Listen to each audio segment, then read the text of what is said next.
Wanneer ek begin om my Bybel ernstig op te neem, wanneer ek begin om regtig my Skepper en my Verlosser en my Here ernstig op te neem, dan is dit soos my Engelse vriend altyd sê, never a dull moment. 'n Ander vriend het my lank gelede voorgestel aan die boek van Victor Culligan, 10 Things I Wish Jesus Never Said, en ook The Hard Sayings of Jesus deur F.F. Bruce. Ironies genoeg, soos beide skrywers aandui, is dit ook dikwels die tekste wat in die Christendom die meeste geïgnoreer word. Meeste daarvan pas nie lekker in ons denkpatroon in nie.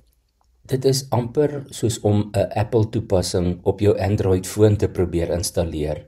Gaan nie werk nie. Jy sal jou bedryfstelsel moet verander. Daarom herinner Paulus ons dat God dit reeds gedoen het. In 1 Korintiërs 2 vers 16 lees ons het die gees van Christus, maar die letterlike woorde in die Griekse Nuwe Testament lees, ons het die denke, die denkwyse, die denkpatroon van Jesus. We have the mind of Christ. Maar hoe dan nou? Hoe kom ek daaruit, wonder ek? En dan bevind ek my skielik aan tafel saam met Nikodemus en Jesus in Johannes 3 vers 3. Jesus is aan die woord. Dit verseker ek julle, as iemand nie opnuut gebore word nie, kan hy die koninkryk van God nie sien nie. Nikodemus vra hom toe, hoe kan 'n mens gebore word as jy al oud is? Iemand kan tog nie 'n tweede keer in sy moeder se skoot kom en gebore word nie? Jesus verduidelik, dit verseker ek julle, as iemand nie uit water en gees gebore word nie, kan hy nie in die koninkryk van God kom nie. Ek en Nikodemus bly doodstil.